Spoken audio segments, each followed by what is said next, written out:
roedd cenhedlaeth fy rieni ymhlith Cymru Llundain yn falla yn gymreiciach iaith nag y byson wedi bod oni bai am yr hyfal yr ail ryfel byd.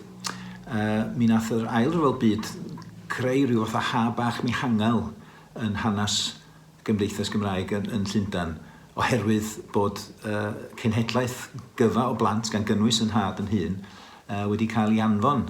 Yn lle bod nhw wedi mynd fel evacuees i rwla random o Llundain fel Norfolk, Devon neu lle bynnag, oedd rhieni efo'r opsiwn i anfon i plant i rwla saff o'i dewis nhw eu hunain.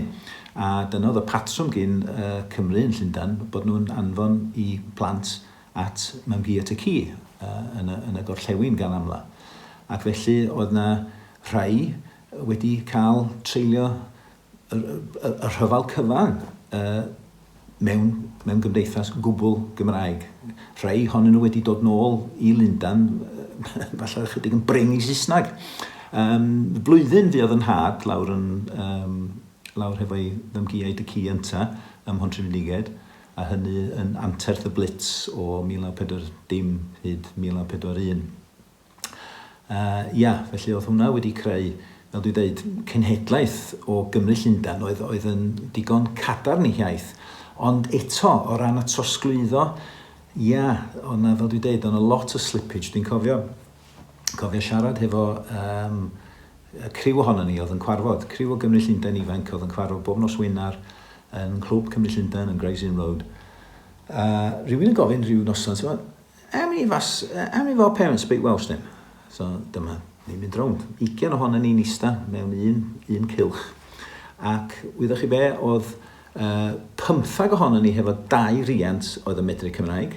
Oedd y 5 arall hefo 1 rhiant oedd yn siarad Cymraeg. Ond o blith yr 20 yna, dim ond 5 ohono ni o'n cenhedlaeth ni oedd wedi cael yr iaith gen i rhieni.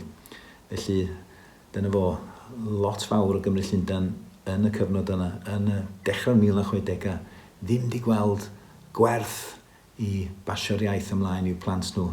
A felly dwi'n ofnadwy o ddiolchgar i'n rhieni bod nhw wedi wneud hynny.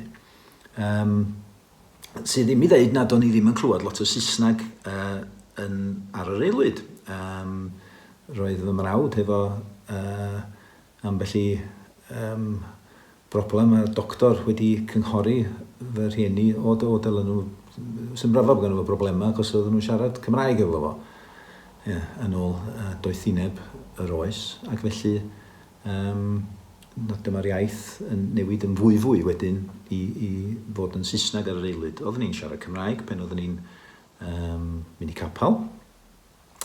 Roedden ni'n siarad Cymraeg, a dyma o bosib y waredigaeth yn fachos i. O'n i'n siarad Cymraeg pan ni'n mynd lawr i weld yn perthnasa. Oedden ni'n treulio bob gwyliau Pasg a Haf hefo Nain a Taid yn Llanrwst.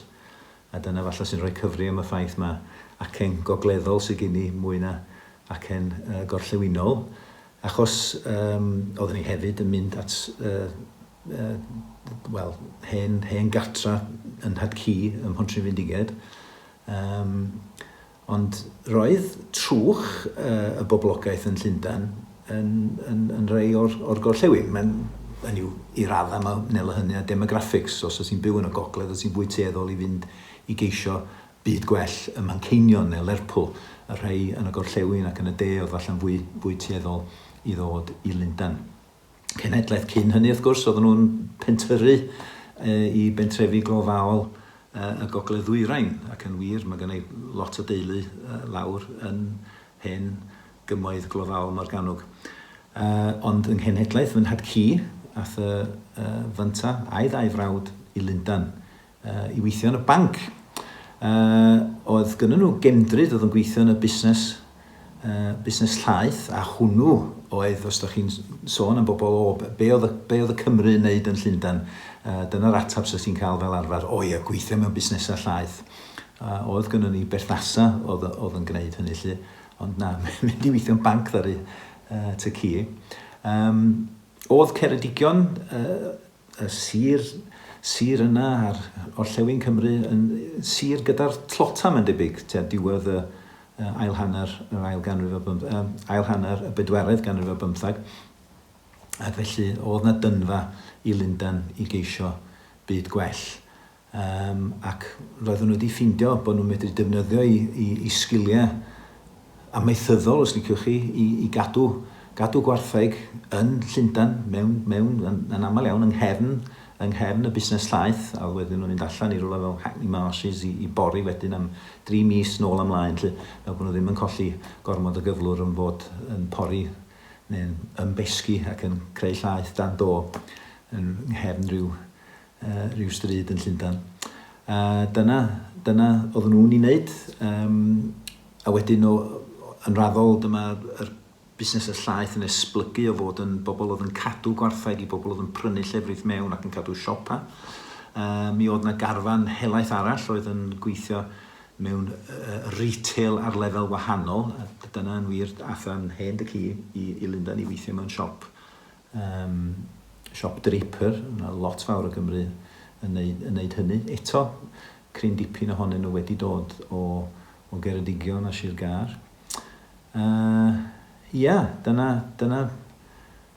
Dyna ffasiwn le oedd Llundain yn y cyfnod yna, ac rhan o'i waddol o'i fina.